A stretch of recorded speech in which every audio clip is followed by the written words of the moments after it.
Bueno, hoy volvimos al ruedo, volvimos a los directos después de que le vengo ya hace varias semanas entregando videos grabados, editados y todo lo que eso conlleva. Cuando, bueno, encontré el agujero del mate para hacerlo, por eso lo venía haciendo, quería explotar ese tema. Pero bueno, hoy venimos con un directo que trata de tener profundidad en lo geopolítico y también profundidad en lo conceptual de lo que significa este momento que estamos transitando en la historia del mundo. Y bueno, por eso Ale es alguien que, digamos, más allá de que podemos tener pequeñas diferencias en lo político nacional en cuanto a la historia, pero hay cosas mínimas que estamos de acuerdo, o cosas, diría, muy importantes de las que estamos de acuerdo, y eso me parece que son más para resaltar. Y por eso estamos en una época en que tenemos que hacer eso los argentinos también. Así que por eso lo traigo. Muchas gracias por estar, Ale. Hola, ¿cómo les va, chicos? ¿Cómo andan? Bueno, Lucas, muchísimas gracias por invitarme. Siempre es un honor estar acá en este programa. La verdad que, como vos sabés, a pesar, como dijiste, que tenemos diferencias, yo te admiro y valoro mucho profesionalmente lo que haces, particularmente cómo llevas adelante no solamente cada contenido que haces día a día y todos los streams y todos los videos y los recortes que haces, sino particularmente eh, esta misión o esta, sí, campaña en la que te has puesto de llevar a la Argentina a eh, cerrar realmente la grieta, porque muchos hablamos de cerrar la grieta, muchos hablamos de no, que la unidad, que yo, pero nadie da un camino, o sea, una hoja de ruta. Y vos realmente te has puesto en campaña, por lo menos este último año, con esta nueva dirección del canal, en darle una hoja de ruta a tanto seamos nosotros o quien llegue o quien venga, de quizás tomar esto de manera humilde y decir, vamos por este lado para crear una Argentina mejor que lo que todos creemos. Totalmente. Y con las correcciones que se necesitan, porque yo tampoco me creo la última palabra. Inclusive, cuando alguien me viene y me trae alguna idea mejor, yo la tomo. De una. Eso siempre me gusta. Eh, Me parece que lo que tiene este directo es que vamos a tratar, en este caso, no porque, quizá no porque nos situemos de esa manera, uno si se sitúa desde el pensamiento estratégico, desde el patriotismo, obviamente que va a partir desde el punto en que uno para los pies sobre la tierra, es decir, se sitúa ante el mundo, pero en este caso, bueno, ya que nosotros en sí, individualmente, Alejandro, yo, nos hemos situado en lo que es, digamos, nuestra forma de pensar y sobre todo en el mundo en el que estamos viviendo, vamos primero a hacer el análisis del mundo, en primera instancia. Vamos a traer después un capítulo o un bloque, mejor dicho, sobre el fracaso de la dirigencia argentina en estas últimas décadas. Y luego vamos a tratar de tirar un bosquejo de lo que podrían ser las soluciones en base a las reformas que necesitamos, sobre todo desde el tema federalismo. Puede ser también del tema de cómo encarar realmente un presupuesto de defensa, pero sobre todo, más que nada, el criterio básico de qué tipo de defensa necesitamos, cómo eso integra los sectores de la vida nacional, los sectores de la economía, cómo se integra la tecnología y un montón de cosas que incluyen la visión de un proyecto civilizatorio austral, que me alegro que Ale coincida, así que bueno, por eso estamos hoy. Perfecto, sí, la verdad que no, en eso estamos totalmente de acuerdo. Yo creo que uno de los elementos en los que tenemos que trabajar primero que nada es, como vos mencionaste, y creo que lo estructuraste muy bien, primero es en aprender de los errores en los que incurrimos. Sí. Primero. Porque es cierto que, a ver, Argentina es un país que tiene más de 200 años de historia y no nos tenemos que olvidar que dentro de esos 200 años hemos tenido periodos buenos y hemos tenido periodos malos. Pero también es cierto que ya hemos tenido un periodo civilizatorio, el cual nosotros o sea, tenemos que aprender y construir. Para tener primero qué, no solamente qué se hizo, sino lo que no se hizo para poder Ujú. sostenerlo en el tiempo, pero principalmente lo que no se hizo en el posterior, para entender o qué fue lo que se hizo mal para poder quebrar lo que se hizo anteriormente a partir de todo eso. Así que yo creo que es excelente. Así que bueno, si querés empezamos directamente. Dale, arranquemos con el primer tema que es, vamos a repasar el escenario del mundo. En primer lugar, nosotros estamos en un escenario del mundo básicamente en que, como lo veníamos definiendo en los otros directos, los que estuvimos haciendo Ale y yo, un escenario del mundo que caracterizamos nosotros como un mundo postpolar. ¿Y qué significa un mundo postpolar? En que ni siquiera es un mundo multipolar como se plantea a veces, que es la vuelta del multipolarismo, sino que en realidad es un mundo que ahora trata de definirse a partir de regiones concretas, centros gravitatorios propios de cada región, y las potencias de primer orden, que llamaríamos todavía potencias globales, como puede ser Estados Unidos o China claramente, son las únicas que van a poder tener un alcance global, pero ese alcance global no va a ser en todos los terrenos como venía siendo hasta ahora, sino que hay una retirada. ¿Una retirada a dónde? A los puntos neurálgicos o los puntos más importantes que hacen a la estrategia de seguridad nacional y sobre todo de presencia internacional de esas potencias, como mucho. Entonces, nosotros lo habíamos abordado con el tema de Tailandia y Vietnam. No, sí, bueno, el tema de la historia de Tailandia, Camboya y Era Vietnam. Tailandia-Camboya. Sí, lo que era sí, Era básicamente Tailandia y el Camboya. conflicto. Es un conflicto que, Sí. si me permitís acá tomar un poco la palabra en esta parte, o sea, la realidad Ujú. es que es un caso de estudio, tanto este como el de Azerbaiyán y Armenia, que es un tema que también abordaste vos de manera muy inteligente en uno de tus directos. Como tal vimos, donde las grandes potencias, 50 años atrás, 70 años atrás, pueden haber intervenido previamente para que se dé cualquier conflicto, para que se dé un choque importante a nivel, o sea que básicamente que escale y se caliente un conflicto que se estaba dando de manera de baja intensidad, Claro. y lo que no pudieron hacer en este momento, que hoy día de hoy las potencias o no quieren, pero principalmente no pueden intervenir. Y creo que básicamente este nuevo periodo, este pospolarismo, esta pospolaridad, este interregno, como habíamos conversado un poco fuera de cámara, que se está dando entre el antiguo orden mundial o el antiguo orden internacional, que va marcado por el globalismo y la unilateralidad de Estados Unidos. Hoy vemos que no hay suficiente poder, no solamente a nivel marginal, o sea, a nivel comparativo con otras potencias, sino a nivel absoluto de las potencias de poder intervenir sobre los lugares donde quieren. Exacto, exacto. O que les gustaría y solamente tienen que replegar a las zonas que tienen, por ejemplo, aliados o presencia irrenunciable. Como el caso de Estados Unidos puede ser Israel, el Medio Oriente, para el Medio Oriente es el tema de Israel. En el caso de China, todo lo que haga a la ruta de la seda, que es irrenunciable para China. Bueno, en el caso de Rusia, el Cáucaso, aunque no le está yendo bien en ese sentido, pero bueno, es un poco también lo que se puede hacer y lo que no. En esto también hay un marco que teníamos que introducir, que es el que yo venía hablando últimamente, que es el de cuáles son los proyectos, no los proyectos, sino los modelos de gobernanza, a partir del análisis que había hecho este analista geofinanciero Simon Dixon, que había hablado de que había 3 modelos. Y esos 3 modelos son precisamente el que acostumbramos a ver en Occidente, que lamentablemente Occidente está yendo como, no yendo, sino está desenmascarando bastante las distintas élites globalistas de Occidente, un modelo que tiene que ver con la élite financiera controlando, o no controlando, pero sí por lo menos preseleccionando a los candidatos que más le gustaría que se postulen, haciendo como un filtro previo, la política entendida como un conjunto de accionistas que financian un candidato, y ese es el candidato del cual va a depender, obviamente, totalmente de ellos. Es digamos, un occidente ya más plutocrático que democrático, eso hay que decirlo, o sea, la democracia quedó totalmente desdibujada. Algunos más, obviamente, con planteos mucho más radicales van a decir que nunca existió, sino que siempre fue la ley de hierro de la oligarquía, eso es para otro debate, pero sí, está eso también, pero bueno, luego tenemos el modelo completamente opuesto, que es las finanzas subordinadas al partido único, que es el modelo chino, que es el modelo que ha perfeccionado China y por el cual en sí ha sido el único, quizá el paradigma de Estado socialista exitoso, entre comillas, que en realidad ha sabido combinar herramientas del capitalismo, digamos, de la inversión privada, más allá de que el gobierno, mejor dicho, el gobierno, como representante temporal del Partido Comunista, decide el rumbo, para dónde se orientan las inversiones y sobre todo qué es lo que se va a invertir, pero permite que ganen plata, digamos así, los dueños de esas empresas. Y luego tenemos un tercer modelo, que es el modelo que tiene que ver con ¿cómo se llama? La captura financiera del Estado a partir de fondos soberanos de inversión, que eso es algo que lo han desarrollado los saudíes muy bien en la región del Golfo, y a lo cual incluso Irán también opera de esa misma manera, a pesar de que son sistemas totalmente distintos. Fijémonos que, aunque hablemos de entramados o de arquitectura política, digamos, en lo superficial son totalmente distintos, pueden tener un mismo esquema de práctica o de praxis política donde revela el verdadero flujo de poder. Que eso también es lo que me interesa. Que cuando uno habla de la forma política, uno tiende a hablar del flujo verdadero de poder y no de la ideología que imprima la institución.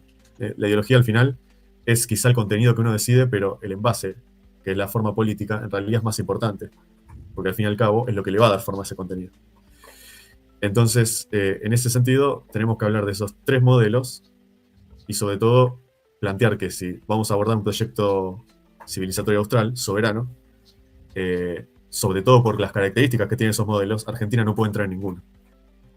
Ya desde el vamos lo podemos decir. No solamente no puede entrar en ninguno, sino que culturalmente rechaza a los tres. Es un modelo que Exacto. aunque se quisiese implantar económicamente, política o social, más que nada socialmente, porque económicamente, Ujú. bueno, sabemos que el argentino ha sabido siempre adaptarse a los vaivenes económicos, tanto de su vida política como a nivel internacional, y realmente el argentino es un enfermo del dólar, eso es cierto. Sí, Entonces, pero uno diría, entonces sí, tendría que entrar a los sistemas de fondos soberanos, entonces no, porque y eliminar su moneda. Pero al mismo tiempo, culturalmente Argentina tiene, tiene una particularidad. Primero, la importancia que tiene, y eso es algo que no solamente se ve como una excepcionalidad cultural a nivel global, porque cada vez que viene, o sea, que no solamente los testimonios individuales de los mismos gente de primer mundo, los mismos occidentales de primer mundo cuando visitan Argentina, sino que además los análisis más profundos a nivel teórico o a nivel académico sobre lo que es el ser nacional o el ser cultural argentino, demuestran que el argentino, a diferencia del completamente. occidental promedio, tiene valoraciones distintas de elementos intangibles. Elementos intangibles que van por encima de estos modelos eh, hipermaterialistas o materialistas post años Sí, 90 de los que vemos acá reflejados. Y eso claramente te marca una diferencia muy grande con esos tres modelos. Entonces, sí, obviamente, la pregunta sería acá, Lucas, en qué deja, o sea, dónde deja parado ujú. Argentina estos tres modelos de gobernanza global que se plantean al día de hoy? ¿Como un paria? Argentina, no necesariamente como un paria, pero lo pueden dejar como una pieza subordinada, la cual, para que eso funcione, va a tener que trastornar completamente o revolucionar completamente el aspecto cultural y social de la Argentina. Cosa que no es imposible, y eso es lo peor del asunto. China lo demuestra, que no es imposible trastornar profundamente la idiosincrasia de un pueblo, o por lo menos, quizás, a ver, algunos discuten, ¿no? Como diciendo, China en realidad ¿Querés que te dé siempre mi opinión de históricamente esta fueron parte? bastante colectivistas. Sí, sí, Mira, ¿por qué? pero bueno. La gente sabe, lo que el público sabe más que nada, o sea, para el público sabe que yo he residido en China por lo menos un par de años, 2 años entre el 2020 y el 2022, y uno de los análisis Ujú, que pude hacer básicamente a nivel más que nada político, a nivel de nuestra carrera como tal, lugar como yo ya te mencioné, yo te considero un colega, en ese sentido, más que nada es que China, ese socialismo de características chinas es más un imperialismo de características socialistas. ¿A qué voy con eso? Que es más chino que socialista. La idiosincrasia china, y ahí es claro, cuando yo quizás no estoy tan de acuerdo con la idea de que se puede trastornar completamente porque siempre alguna figura de rechazo hay y tiene que haber, o sea, una política transgresora durante muchos años de manera muy lenta y muy paulatina, cosa que en los tiempos modernos es algo que no hay paciencia para un país en estos tiempos que existen. sí, En qué lugar sitúa a China?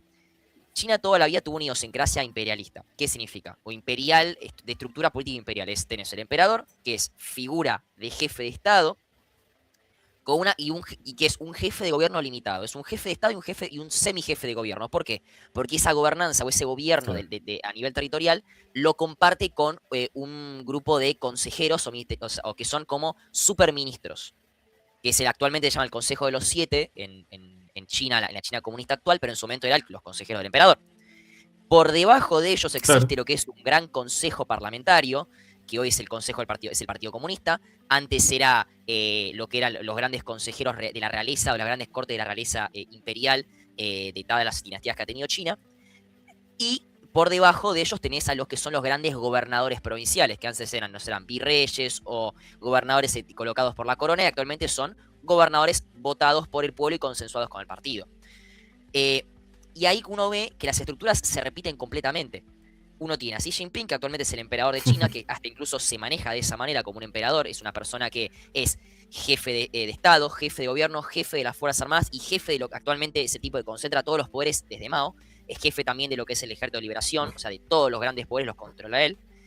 claro. Tiene abajo un consejo de 7 ministros, que se le da el consejo de los 7. Abajo tiene el consejo del Partido Comunista y abajo tiene los gobernadores provinciales. Gobernadores provinciales que no son todos del Partido Comunista. Muchos de ellos, sino un 60%, son de partidos tanto provinciales o partidos que representan la etnia o la nacionalidad de la provincia o partidos de otra ideología, pero que Claro. consensúan con el gobierno. ¿Para qué? Para sostener lo que es la paz social y lo que es una estructura ordenada para evitar obviamente una gran conmoción social porque es un país que es étnicamente muy diverso.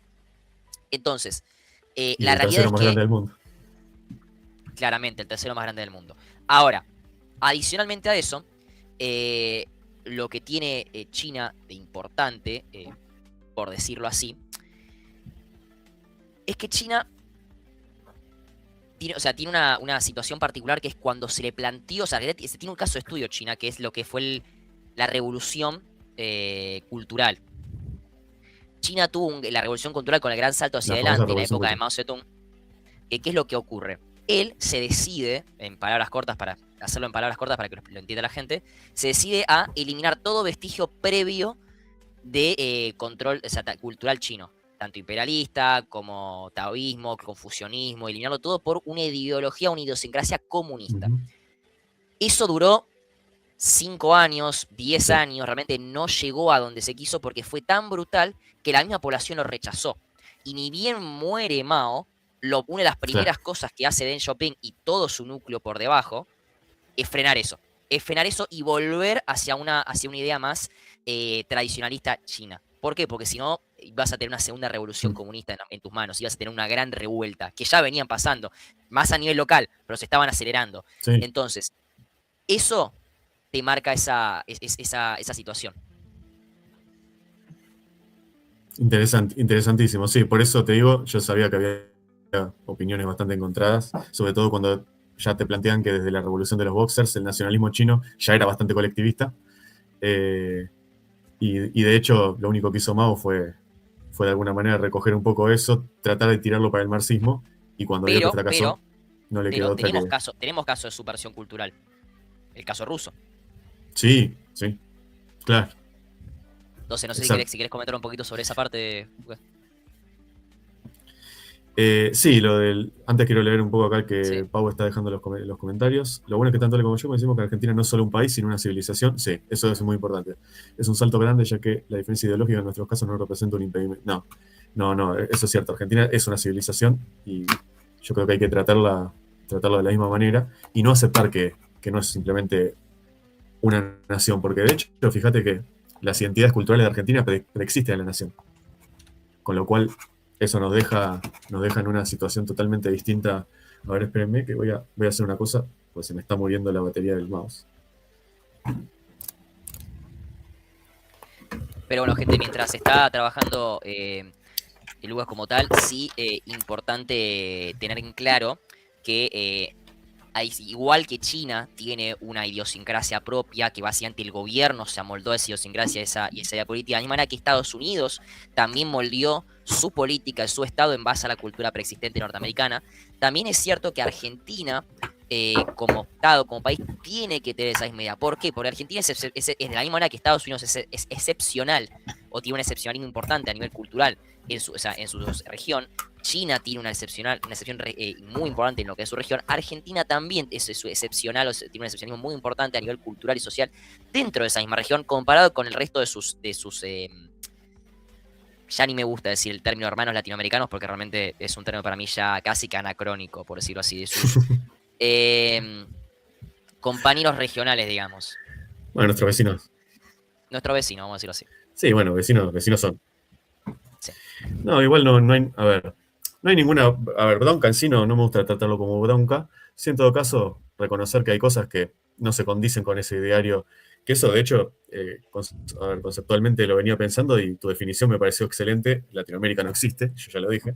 Geopolíticamente no es una categoría existente porque los actores han demostrado que no tienen intención en sus estados, ni la población tampoco está, o no está esclarecida, o no le interesa tratar de defender algunas cuestiones comunes que tienen que ver con países que todavía ejercen colonialismo, como Inglaterra, como el Reino Unido, mejor dicho. Con lo cual, no es para tomarlo de forma de enemistarnos con ellos, simplemente decir, bueno, no están todavía para eso. No están todavía para eso. Por eso cualquier intento de integración como se pudo haber planteado en otra época va a tener que venir de nuestro propio esfuerzo y nada más. Sí, O porque sea, nosotros vamos a la hacer realidad nuestro es que proyecto civilizatorio. a día de hoy es así, pero además, ¿cómo se llama? Están culturalmente y políticamente 100 años atrás. 100 años atrás de lo que es de lo que es el desarrollo político argentino, realmente. Y el desarrollo político, diplomático, cultural, social, realmente están 100 años atrasados, en el sentido que todavía, como mencionaste, tienen esa visión, o esa, y Pau acá va a estar de acuerdo, esa mentalidad postcolonial. realmente no tiene una identidad. Sí, O sea, uno dice, son naciones. ¿Son naciones o son entidades nacionales o entidades políticas que se construyen en base a intereses comunes, pseudo comunes culturales o algunos elementos medianamente parecidos o sea, para sostener la paz de una región? Porque como una nación, una estructura de Estado-nación, hasta a veces muchos de nuestros vecinos carecen de eso.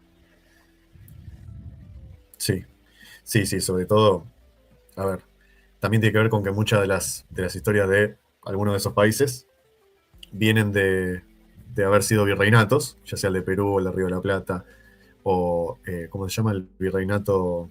¿Cómo se llamaba? El de, bueno, el Gran Colombia, pero tenía un nombre antes de ser Gran Colombia, que no me acuerdo el nombre, bueno, no importa. La cuestión es que, habiendo heredado esas estructuras, muchas veces te das cuenta de la separación de los países tiene que ver con que siempre, digamos, oligarquías de puertos diseñan un país a puro conveniencia de ella para hacer contrabando. No, no hay mucho más que eso. Que no tiene nada que Claro. ver con la identidad verdadera que puede tener un pueblo en el interior, por ejemplo. Nueva Granada, ahí está Fede, que es colombiano justamente, nos ha ilustrado.